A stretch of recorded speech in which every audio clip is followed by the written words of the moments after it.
just a bit of intro before we get into the content. I'm Alex Williams, Head of Insights and Consulting at Inpulse. So my role really is to oversee our partnerships with our clients from a strategic perspective, so help them with their engagement strategies, but then also in terms of the leadership side of things, how do we take the results and turn those into meaningful change and action? So that's myself, and then joined by Michelle. Yeah, hi everybody. Sure. If you just want to quickly intro yourself, Michelle, a bit about yourself and the role at Inpulse. Yeah, so thanks, Alex. Yeah, delighted to be here today. My role with Inpulse is predominantly to support on the coaching side with the 360s, so work with the clients on that side of the fence. And previous life, I spent 15 years in HR as a HR generalist. So hopefully today can contribute from the lens that some of you as the audience will be looking through today. Perfect. Thanks, Michelle. And for those that have just joined and we're here at the start, just to say, look, we appreciate you making the time. We want to honour your time.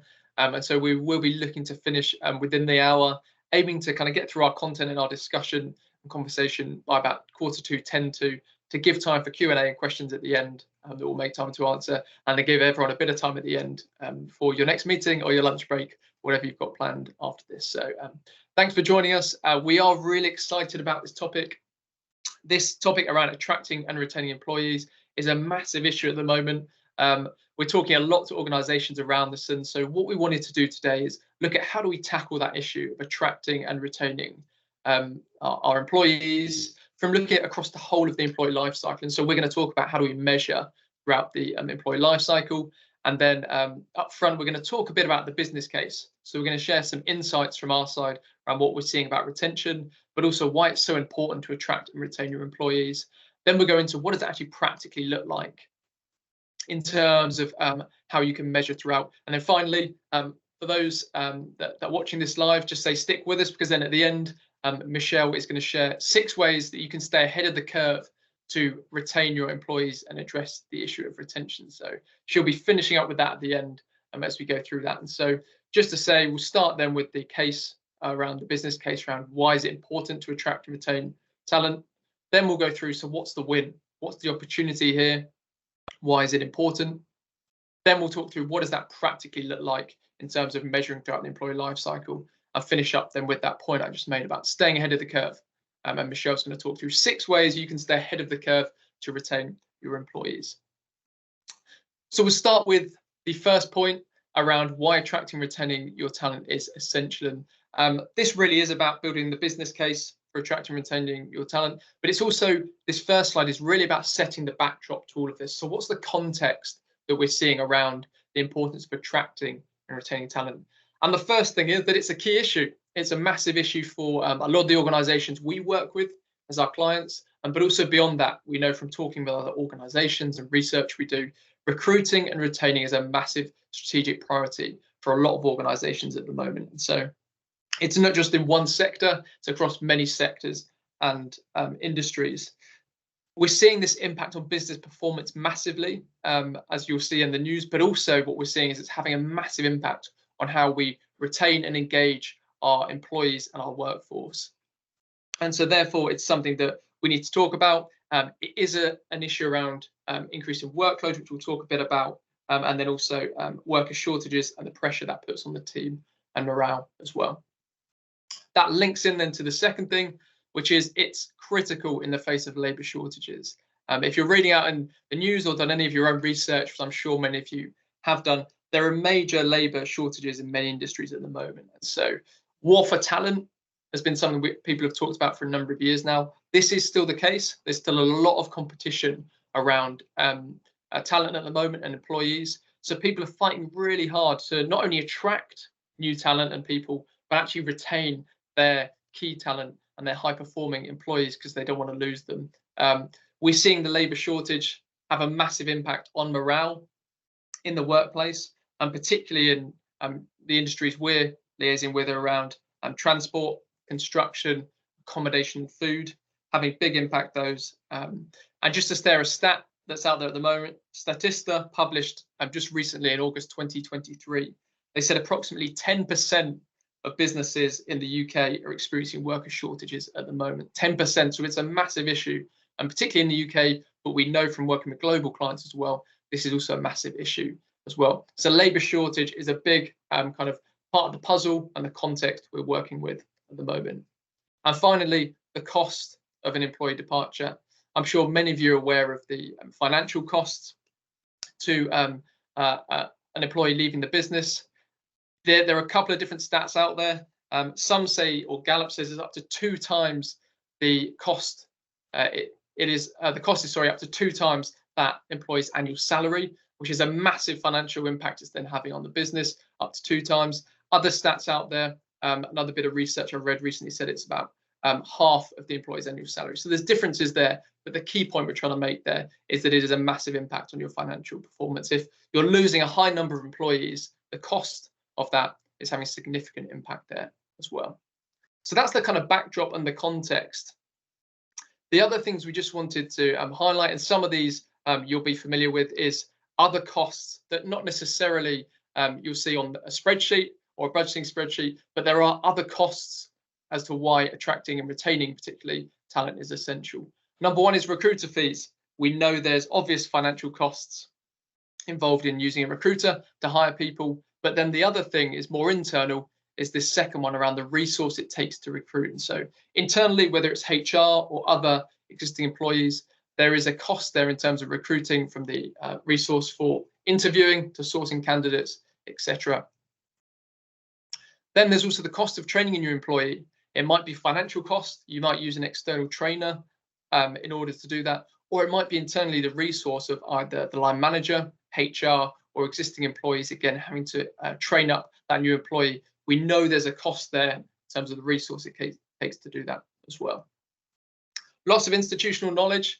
So if someone is leaving the business, it's likely they'll have knowledge in terms of how things work, whether that's processes, whether that's relationship with clients, whether that's just relationship with other colleagues. There's going to be institutional knowledge, things that they know that perhaps other people don't know, or that hasn't been recorded. And so that is going to be a big loss for you internally as well. When it's lost, when that knowledge is lost, then it takes time for the company or the employees to build up that level of knowledge again in order to get to that same point of where they're up to. And so therefore there is a lag time there, and it's going to obviously weigh heavy on those internally as well. No surprises here. There is a lost productivity. So the company might be left unprepared. If it's an immediate someone leaving without giving any kind of heads up on that, then finding an immediate replacement is going to take time. And so that is going to impact, and therefore it's going to rely on those internally to either take up that resource, or you're going to have a loss of productivity there because the work that person was doing is therefore not going to be in place. And so it will have an impact on productivity there. And essentially it might impact goals and hitting deadlines internally as well. Number 6 is risk of burnouts. That links to the last one. If you've lost someone, then it's likely their workload and tasks are going to fall onto existing employees in the team in order to cover for that. And so that's going to mean they have to pick up extra workload. We already know, you might have seen research out there, we know from our own research and insights that stress and workload is a massive issue across multiple industries at the moment. So it's actually going to add to their workload, and there is a real risk there of burnout, affecting obviously their well-being, work-life balance and morale as well. That links then to the impact on team morale. So someone leaving the team, depending on the relationship they have with the rest of their team, it's likely going to have an impact there. Might also, the reason for their departure might have an impact on team morale, but also it's obviously going to affect the dynamics and the social dynamics within the team with someone leaving. So it's going to impact the team morale there. Could be loss of a valued team member, for example. We see increased workload. We've already talked about it falling on other people. That's going to impact morale and also the team dynamics as well. Loss of customer relationships. So this will be dependent on their role, but obviously if they play a key part in relationship with clients, then that is going to have an impact obviously on that relationship with the client if they're the key point of contact for that as well. And that will obviously have massive implications in terms of revenue and that relationship. And finally, depending on the reason for them leaving and the nature of the departure, could also threaten your brand both internally in terms of how it's perceived internally, their exit amongst their fellow colleagues, but also externally as well, how they talk about the business and obviously, depending on the scale of the issue and their departure, it might also impact external stakeholders as well. So those two slides there were really setting the scene around why attracting and retaining talent is important. Before we get into the insights and the data that we're seeing out there, what we wanted to do is just start from the start in terms of what do we mean by employee life cycle. Let's define it so we're all on the same page as we start to explore then the insights around this and what we're seeing, then also how we measure that as well. And so here is the definition we're using. So we're all aware in terms of what we mean by employee life cycle. It tracks the entire journey. So someone has experience at the organization from when they start at the organization right through to when they leave the organization. There are specific stages which we'll talk about at a later point that they go through in terms of their journey throughout the organization. As it says there, begins the moment they become aware of the brand through to the actual day they leave your organization. So that's what we're going to be tracking and measuring throughout. A couple of insights then from our experience we wanted to talk through in terms of the retention side of things. So first thing here, you can see this across the majority of the clients we work with, and you might be similar in terms of your organization, in terms of looking at engagement across tenure. So people are most engaged and positive in year one of employment. They're significantly more engaged. You can see it's 6 percentage points higher within that first year compared to after a year at the business there. So that's typically what we see. In terms of engagement, you can see there it decreases then. So actually 10 years or more is 71%. And so the engagement index score might differ across organizations, but typically it's questions that you've identified around what it means to be engaged at the organization. We also, as part of Impulse, we have 2 key questions. Number 1 is, how do you feel about working at the organization? And people can choose up to 2 emotions from a list of emotions there. And then there's a why do you feel question off the back of that. So why do you feel positive and motivated, for example? So when we looked at the data across hundreds of thousands of data points, we looked at what were the dominant emotions at each stage of their tenure and their life cycle at Impulse. And in year 1, positive, motivated, and happy are the most dominant emotions within year 1, but also less than 1 year is when these emotions are also most dominant as well. Key reasons why people feel positive, motivated, and happy is no surprises here, probably what you would expect. They're excited to join a new company and the potential opportunities that will come with that. They were aware of the company's strategy and values, so they feel aligned and excited because as part of their onboarding that's been shared with them, communicated to them, and they're motivated to make the most of the opportunity there. So there's high levels of engagement and positive feelings in that first year. Interestingly, if we stick with the emotions and that emotions question, what we do see is committed is highest at 10+ years of employment. Dominant reasons why we see that is investment in the organization. So over time, they've obviously developed a sense of investment in the organization because they've been there a long time, obviously, but also they feel like they've contributed to the growth and success of the business. So therefore that heightens that sense of ownership. Other reason is familiarity and comfort. They've become familiar with the organization's culture, processes, relationships they've got at the business. And so therefore this creates that sense of comfort and familiarity and belonging. And lastly, the third most dominant reason we see people being committed in 10+ years is around relationships and the social connection they have with other colleagues. Obviously, they're over that period of time they've been there, a long time, they've built strong relationships with other people internally in the business. Also, sometimes with clients and customers, they have that relationship depending on the nature of the role they've got. So these social connections deepen that commitment to the organization as well. However, the final thing to say on this point in terms of insights of what we're seeing throughout people's tenure and life cycle is alongside committed, unappreciated actually also increases over time. And so unappreciated noticeably higher after 10 years of working at an organization there. That's predominantly driven by people feeling like their loyalty has not been recognized or rewarded for being the organization, so they don't feel appreciated. Sometimes, because of what we've seen, and again, that context and the backdrop we talked about up front, because of this war for talent and labor shortages, organizations, in order to attract new people, are increasing salaries in order to obviously attract and recruit people. So therefore, the perception for those that are at the organization for a long period of time is these new people that are coming on board are actually being paid a higher salary than I'm getting. So I'm essentially being punished for being here longer and my loyalty to the business. And so that's created that sense of unappreciation and not being recognized as well. And so that's something we'll touch on when we talk about measuring throughout the life cycle of how we can ensure that everyone feels recognized, and looking across different generations and length of service, etc., at the business as well. So that's some unique insights we're seeing based on the emotions side of things. The other thing we wanted to share with you is looking at this issue of retention, is why are people leaving businesses? Now, hopefully you are running exit surveys at your business currently. If you're not, we'd love to have a conversation with you and talk about that. So you'll be aware of the main reasons why people are leaving your business. And that can obviously differ depending on your context or your situation. But here across our clients, again, hundreds of thousands of data points. Here are the main reasons we're seeing why people are leaving. Number one is around recognition. So 31% of people have said they're leaving because of recognition. This is about feeling valued and appreciated. So it's important to distinguish, this isn't reward and pay, that will come later. That is in the list, so we'll talk about that in a moment. This is actually really about the human skills, particularly of line managers, but also of leaders. It's about the simple thank you for the work I've done. It's about acknowledgement in team meetings. It's about really the human skills of those managers and leaders.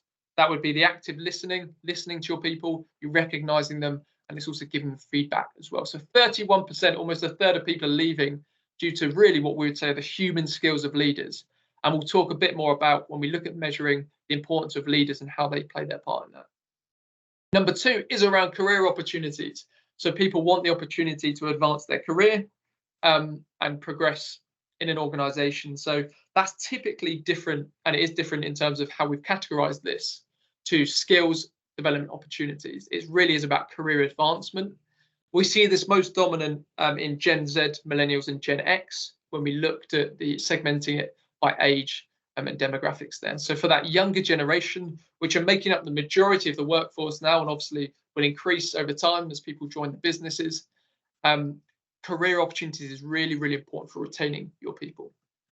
Number three, I'm sure is no surprise, is around rewards. So this is about pay, compensation, and benefits. 27%, so just over a quarter of people said reward is the main reason for why they're leaving the business. We know cost of living crisis is making people a lot more conscious about their financial situation and pay. So this is front of people's mind. But also, as we talked about, the labour shortage and war for talent is also having an impact on this. So people, organisations are offering people higher salaries in order to attract them. So people are leaving their business because they've been offered a higher salary at another organisation and competitor. Number four is work-life balance. We know advancements in technology, so being able to work from home and do webinars like this, and changing attitudes towards work has had a big impact on what people are looking for in terms of work-life balance and what they value in the workplace, particularly, again, Gen Z and millennials. They want a good work-life balance. That's really important to them. That's the fourth reason. And lastly, job security. So again, with the whole cost of living crisis that's going on, labour shortages, people are really concerned about their job security, both based on a project. So if they're a project work, then they're worried about what work they'll have after this project. But also people are looking at the performance of their business and worrying about whether they're going to have a future at the organisation as well. And so 21%, so just over a fifth. Main reason for leaving is fears about job security in their current role as well. Just to say, in case you're reading the percentages and going, hang on, that adds up to more than 100%, people can choose more than one reason for why they're leaving. So that's why it could add up to more than 100% there as well. Before we move on, we'd just say, look, we've obviously shared here across sectors and organisations we work with. This is what we're seeing, but it's really, really important that you are measuring this and you understand this from your perspective and your organisation. So I pose the question to those that are on here now and watching back of, do you know why your people are leaving? What are the main reasons why people are leaving? Because that's going to be key when we start to look at measuring the employee life cycle, both from attracting and retaining people.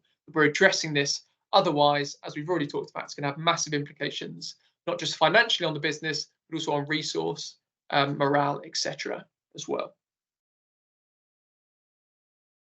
That leads in nicely then to Michelle, who's going to share a few examples around what's the win here. So Michelle, I'll hand over to you to talk these through. Yeah, thanks, Alex. So I think with my HR hat on, whenever I look at this data, I would say, what am I going to benefit from understanding and interpreting this data? And as Alex just suggested, if you're not already measuring it, we would advocate that you do.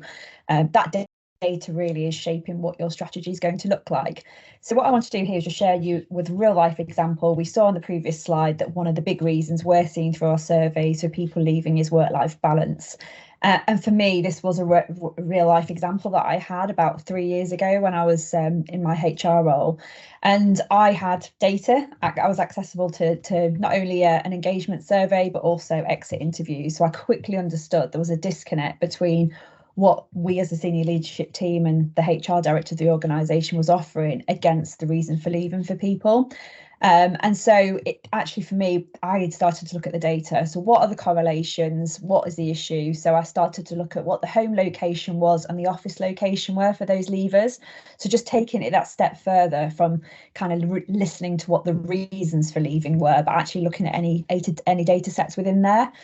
And then look at the correlations again between the people we've lost in the last 12 months, who's gone on to start a family, who's been going on and having parental leave, because there's some clearly associations there as well.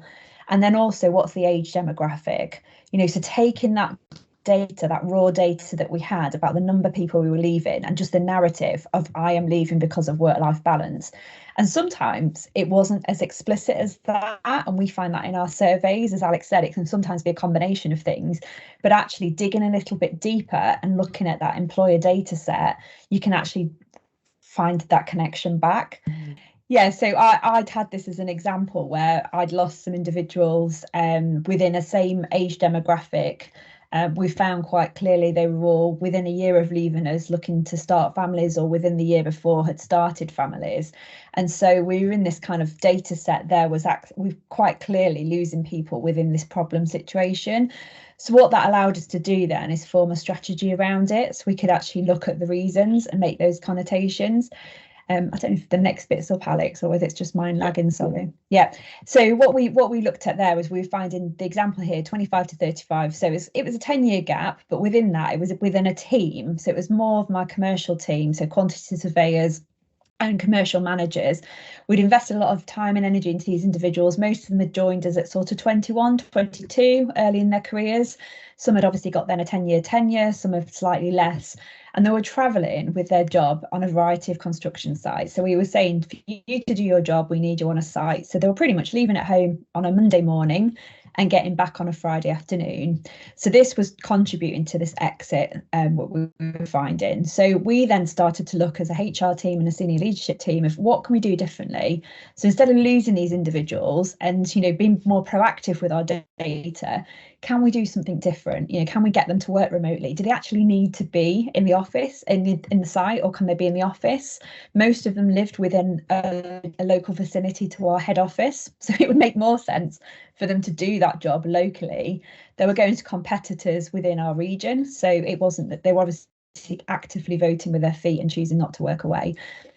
We also found that our parental offering was below par, so we were less than what our competitors were doing. So again, we did a bit of a benchmarking exercise, did a bit of reward paper. So what are we offering? What can we do slightly different?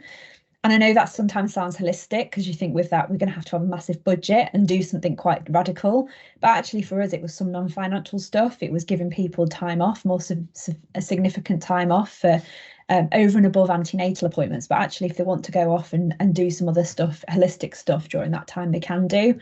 So we just offered and enhanced that a little bit better. And actually, there was a bit fundamentally leadership behaviour. So it was being driven by one of my directors. He actually wanted the team to be working away. So there was actually a shift in what he wanted the culture to look like. So they're kind of extending questions that we asked beyond the original data. So hopefully, if you've got data at your fingertips, just use that as an example. And we've got another one in a second, just to kind of expand upon it and think a bit more laterally. And what I'm seeing, is it actually just that, or is there a wider extension? Say for me, I didn't necessarily see it as glaringly obvious that it was work-life balance until we really dug into it. And then when we looked at the locations and we looked at the parental pattern, it was quite obvious what was happening. So and in large organisations, we lose that, don't we, quite significantly. Yeah, so it's a really good example, Michelle, because we know from working with a lot of organizations, this is a massive debate at the moment that people are having in the workplace, which is people are asking people to come back to work from the office a bit more, whether that's 2-3 days full time, etc. And there's massive debate and differences in terms of what people want. And so looking at your data is going to be really, really important in terms of, as you said, the demographics, etc. as well. But this is a real life example. Michelle's obviously sharing her experience, but a lot of organizations are going through this at the moment. Absolutely, absolutely. And then we've got another example, which just leads on to another reason as well. So again, quite a common thing that we see with our clients is the pay and reward, as Alex said, one of the bigger drivers for leavers. So again, just looking at the extension, some people don't always make it quite known that they're leaving for money. Managers sometimes make that assumption themselves, and obviously will come and knocking at the door saying, well, they're leaving because they're getting another £5,000. It might not always be the direct narrative. So again, just be slightly mindful of that. But we do get that in our surveys. People are quite open and honest to say that that is a big motivator for them. So the question again, I would say from the data is, why are they actually leaving? Do you feel either in your HR capacity or remuneration committee, they are actually being fairly and equally remunerated? And I know that's a tough call to make, but we all have people within teams that are above market rates because whatever reason for talent, we've maybe paid them above market rate, and that's obviously caused some discontent in that team. So just actually start to interrogate that. So where you've had people leaving for that, look at the team, make sure within that team then it's fair.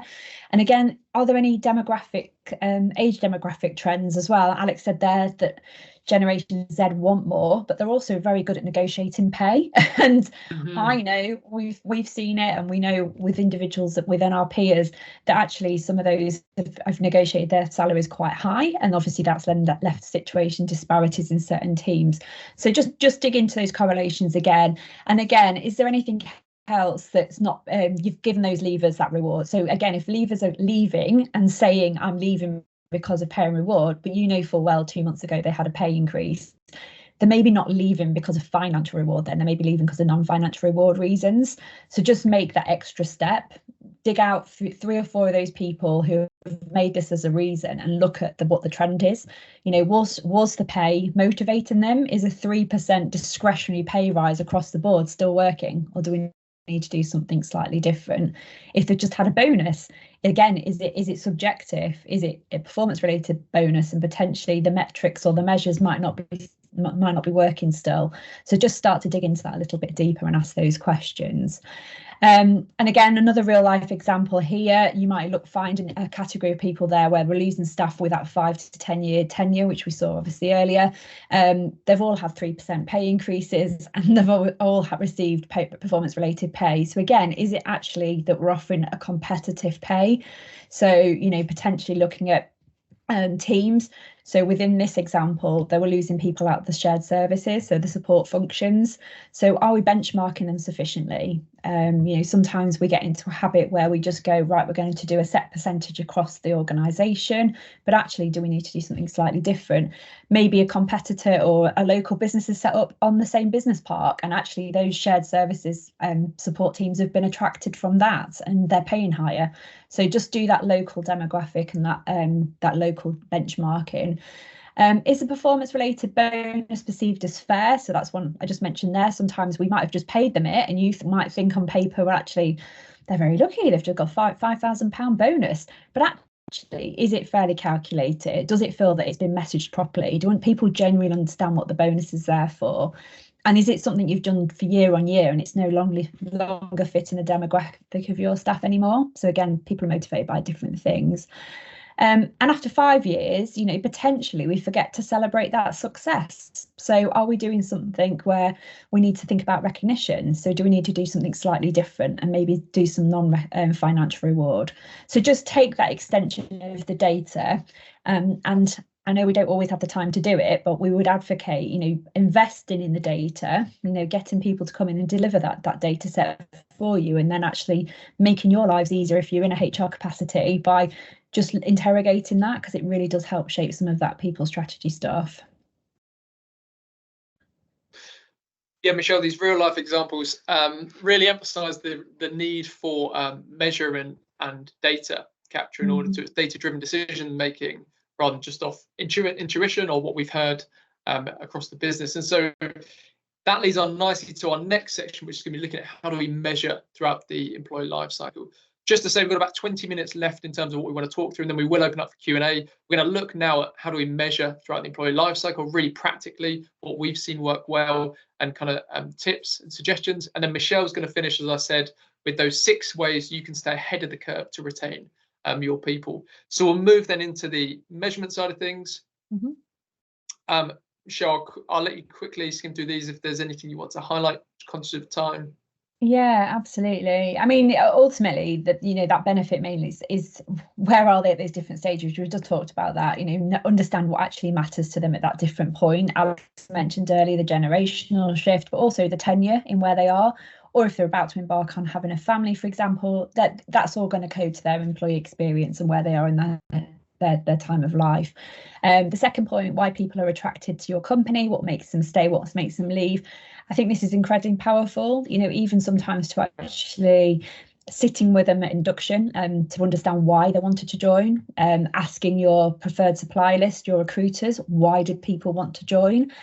And then ultimately using engagement surveys, 360s, etc., that form the data to say why they're actually staying and how can we then keep them as well. So then ultimately we look at how employees grow, develop and contribute to the organisation. So as Alex said earlier, for us, it's really important that people are there, get that opportunity to grow. It's a huge element at the moment as where people can see that line of sight for career development as well. So it really provides that insight of how are people feeling about that. If we ask a question, they know it's anonymous, they can fill that in and give us that tangible feedback as well. And the luxury is we also have comment boxes, so people also can put some real narrative in there and give some evidence as to what they mean by that, so we can interrogate that a bit further as well. But ultimately for me, as being an ex-HR lead, it really helps that broader picture. I joined an organisation and had rose-tinted glasses and thought, it's great business, it's well established, but actually, I could have gone in there with my kind of toolkit as what I wanted to do. But this, the data set would really help advance that and bring that people strategy to life. So an engagement survey, exit interviews and 360s really build that narrative. And actually, if you've got those at your fingertips, it's just giving you that information time and time again to build some of that strategic viewpoint. Perfect. That leads in really nicely then to what does it actually look like really practically to measure throughout the employee life cycle. And so there are 7 key stages. I'm not going to go through and define each and every one of these. I'm sure many of you will be familiar with these who are on the call, so we're not going to go through each one of these. A couple of things we'll just say up front around the employee life cycle before we get into how you actually measure that is typically you want people to stay at your organization to 5 years or more in order to get your return on investment in terms of the training that's required and obviously productivity, etc. So we would say, look, you want people to stay 5+ years. However, we do appreciate, as I'm sure many of you are aware, there are differences in terms of the different generations. So from our experience, younger workers, that's Gen Z and millennials, average tenure is actually 1 to 3 years. They stay at the organization. They're looking for growth and development opportunities, as Michelle's just mentioned there, and that work-life balance is really important for them in order to retain them beyond the kind of 3 years. Middle-aged workers, so they're the Gen X, average tenure is actually 5 to 7 years. So they are kind of beyond the 5+ years that we've said is important for return on investment. They're really looking for loyalty to the employer, but also stability and then better compensation. And lastly, then we've got the older workers who are the baby boomers and beyond and older, and they're actually looking for 7. So they're typically saying 7 to 10 years. So they're staying longer. So you can see as people get older, they're actually looking for a longer tenure, typically staying longer. An organisation, loyalty to the employer is really important, stability, but also they're nearing retirement age, so they're looking for more of that stability as well. So that's just to give you an idea of generally from our experience what we think a good tenure is and what the expectations are. But it is something for you to think about and reflect on.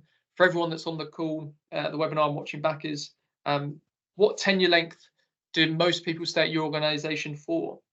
Where do most people sit currently in terms of how long they've been at your organisation? What's the average lifetime people are staying at your organisation? And therefore, how can we extend that beyond whether it's 5 years or more in order to keep people at the organisation? So that's a bit of background around that. Then when we look at, well, how do we actually measure the employee life cycle. So there's a couple of things we want to pull out. Number one is historically, you'll see there's some surveys have appeared. Historically, surveys are very transactional.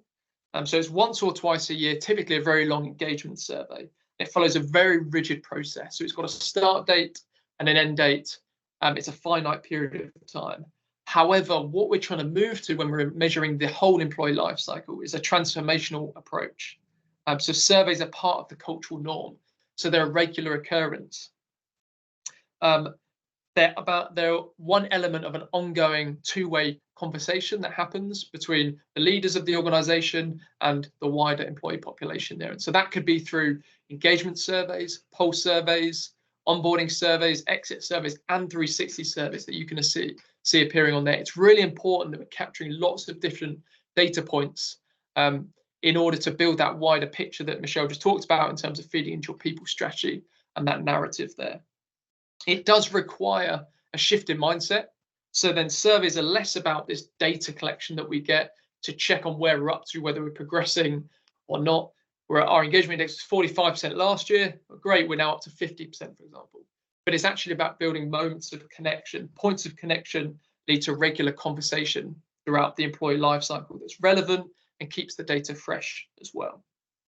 So therefore, it's less about getting to an end goal of what we talked about, that finite period of time, and it's actually about measuring throughout the employee experience. Where we know how someone feels in an organization, it fluctuates over time. So it's important that we keep collecting that data regularly in order to do that. Therefore, there is going to be no final destination, as we've mentioned there. And so it's really, really important the process doesn't just follow this very rigid process that we've talked about, which is typically an employee will go from attraction through to onboarding, recruitment, through all the way to departure. But actually, there's a lot that happens between that. And so it's really important that we're measuring throughout the whole employee life cycle and experience, rather than just these stages that we've identified in the rigid process. And so there are a couple of things we want to highlight beyond just this rigid process. Number one, you'll see circled there is the depart stage. So that's the exits stage. So our big point here is do not neglect the depart stage. So often people focus on the onboarding side of things. They put a lot of time and resource into that, which is obviously really, really important. The onboarding stage is important. But then when it comes to departure and the exit side of things, there's no real resource or process behind that. How people feel leaving an organization and how they're treated says a lot about the company culture and how they're going to talk about the company when they leave the organization. And so it's really, really important that you focus on this. We've had some absolute horror stories. I'll share two of them with you, which is we identified in one area of the business, there was this feedback coming through that when people handed in their notice, said they were leaving, the line manager literally would never speak to them ever again. They'd be really friendly. As soon as they did that, they wouldn't speak to them again. And it left people feeling really upset when they were leaving the business, but also not valued and recognized, which is obviously a reason why a lot of people are leaving. Second thing is, we've seen is when someone said they're leaving the business, they're given all the worst tasks or projects to do, and so they're treated badly. And so as we say, this all highlights, number one, the behavior and mindset of the leader, but also the culture at a local level as well. So do not neglect the exit stage.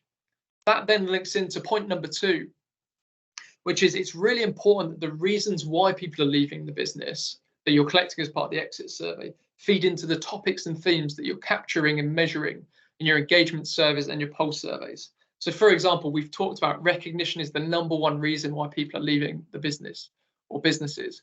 Therefore, as part of our pulse surveys, we should be deep diving into recognition and understanding what is it that people mean by recognition, how can we improve it, etc., in order to ensure that more people don't leave and we're addressing the issue before they get to the point of leaving the business, for example. So that should be feeding into your engagement survey, which is why it's really important you have an agile approach and strategy to surveying in order to address some of these issues that arise in real time.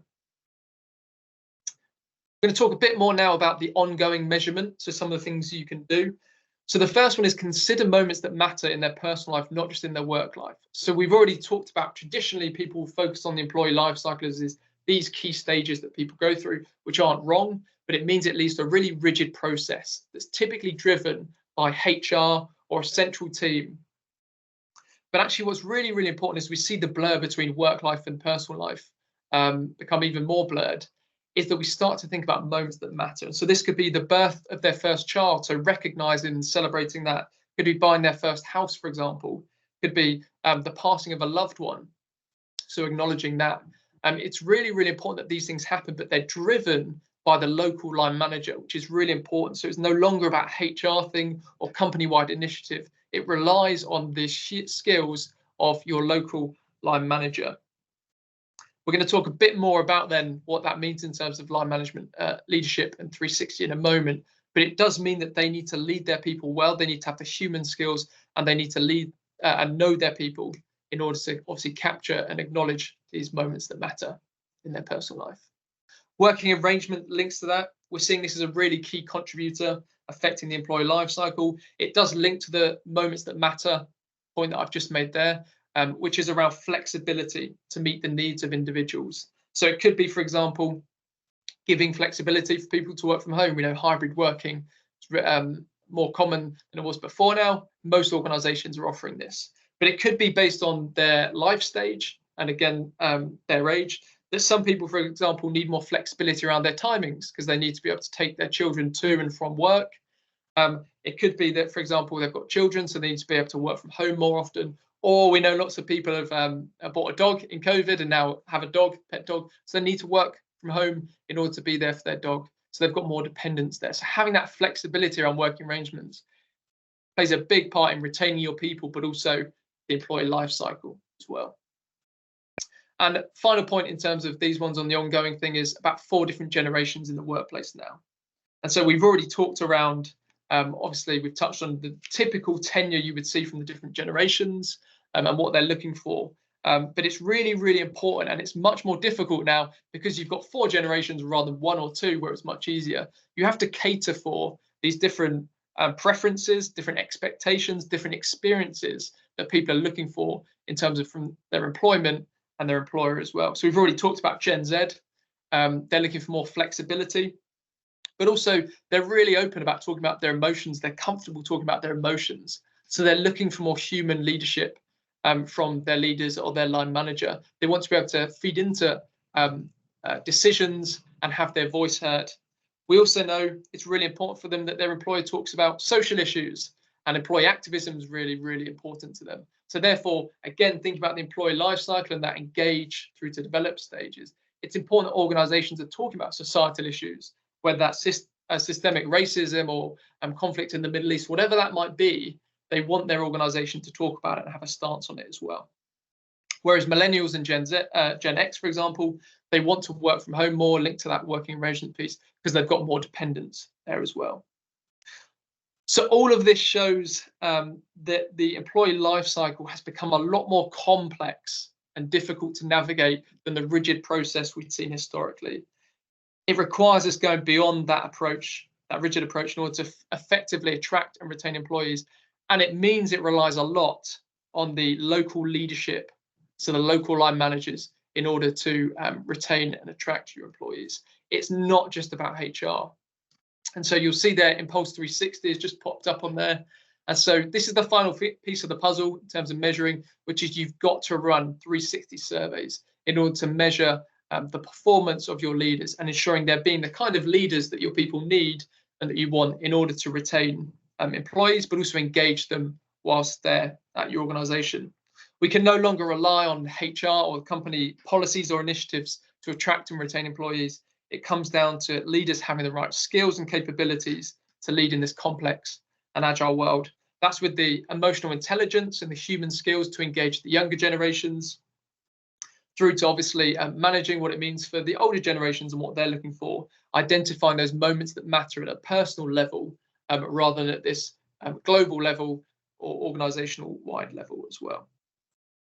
So in terms of what we mean by the Inpulse 360, just to say for us, that's about 3 stages. Number 1 is about identifying competencies. So who is it you need your leaders to be? What's important for you? And then measuring against that by creating survey questions. Then obviously running the 360 surveys. And from that, each manager would get a report. And then off the back of that, running one-to-one coaching with those leaders in order to talk out the results, identify ways they can improve, and then have that continual kind of accountability to ensure they're putting into place some of the feedback that's been given. Michelle, I know you lead on a lot of our Inpulse 360. Any kind of examples you want to share around this, of that importance of leaders with engaging their people. Yeah, absolutely. So we've got one client, I won't name names, but we've worked with them now for some time doing engagement surveys, and they saw the validity of that, and obviously could see where people were leaving from teams, and in concurrent to that, they've also done and invested quite significantly in a leadership program. And for them, the connection of doing a 360 was a little bit of a return on investment. So how has that worked? How has it landed? So I worked with them to develop a set of questions, as Alex said, that's stage one, aligned to their corporate competencies. So what do you want them to be doing? What are we asking our leaders of them? And then from that, we can measure them against it. And from those surveys, we've then been able to offer a workshop where we're finessing some of that stuff. Let's demystify some of the stuff that you did at leadership day that's maybe not quite been fully embedded within the last year that they've done through an external provider. And then on the back of that, actually, let's do some one-to-one coaching. So really adding that personal touch to understand what the challenges are in their team. So they've got the 360 feedback. They've had that raw emotional opportunity to review the feedback that their employees, their peers, the stakeholders given to them, and then actually taking it into an action plan, because that's what's really important. It doesn't become sort of a central service-led process that we want to just know and want to manage people against their 360 performance. It's actually managers saying, I want to treat this feedback as a gift. I want to have this. I want to learn from it and do something different, because they're all invested in the organisation, which we've seen quite heavily, and everything's been done with the right intention. They just want to be better at doing what they're doing, which is a great place to start. And hopefully, as we continue that process with them every nine months of doing that 360, we'll see some success stories instantly. That the managers are engaged, they can see the investment that's been placed in them, and obviously from our perspective as coaching individuals, we can see the development that's had as well. So it's a really exciting opportunity to kind of do those two pieces together. Yeah, definitely. Yeah, and the whole idea behind this, running those 360, but then the other surveys around them, is that we are getting that narrative, that picture there. So we're looking at their engagement survey results and going, actually, we can see through running the 360 surveys, their engagement for the area of the business has gone up. We can also see the attrition score for the area, people are staying longer, etc. So we're building that big picture to measure the whole of the employee life cycle. 2 minutes, and then Michelle's going to share the 6 ways you can stay ahead of the curve. Just to say 2 very practical and tactical things you can do in order to get more from your measuring the employee life cycle is capture trend data across different stages through consistent survey questions. So from your onboarding survey, have questions in there, particularly around your engagement index, that you then ask throughout your engagement, your pulse surveys, 360 and exit. Therefore, you can track and measure those questions and see the trend across different stages of the life cycle. Because we asked the emotions question, can see that across all of them. So we can actually see the emotional climate and the dominant emotions at different stages throughout the employee life cycle, which is really, really interesting, as we shared some of those insights up front there. And finally, a very simple one is include your length of service segmentation question in your engagement surveys. You'd be surprised, some organizations don't do this, but it really, really is important in order to see the difference across tenure in the organization to do that as well. So that's 2 very simple tactical things you can do. So that coming into land then is Michelle's just going to share then kind of 6 ways you can stay ahead of the curve around this measuring employee life cycle, and obviously retention being a key part of that. So Michelle. Yeah, as Alex alluded to on the last slide, really that actually mapping out that employee journey, thinking about those moments that matters. Don't just do the traditional kind of touch points where we onboard, we develop, I put the LNDPs. The traditional approach is not necessarily fit for purpose. So really thinking about that end-to-end piece and those moments that matters, and then actually who else is influencing them at those different stages. So you can embed that onto the same infographic if that's what you wanted to do, but actually truly understand where those stakeholders sit as well. And then exploring that correlation between the survey and the results of other people metrics. And I alluded to that. For me, when I was in a previous HR role, that is so important. So those 2 examples I gave you, we're just extending that beyond. So using the data that you get from the surveys that we can provide, but actually thinking about the other metrics that you have from your HR database, and other also line managers have conversations part of their appraisal discussions as well. So use that data to really think about the wider impact that you've had. Thinking about that internal mobility and a career path, I think we like to, we work with organisations where if we talk to people, we go, yeah, no, of course we've got development plans, and yes, we've got job descriptions, and yes, we've got paths. But again, I would just ask yourself, how much do you communicate that? So if you're attracting staff, is it there up front as part of your branding? Are you telling them, shouting about it on day one when they're onboarded? And how transparent are you with those adverts as well? So really just thinking about what that opportunity looks like. And leading on to that, just jumping ahead to number 6, I think that's one that I kind of think is a really quick win.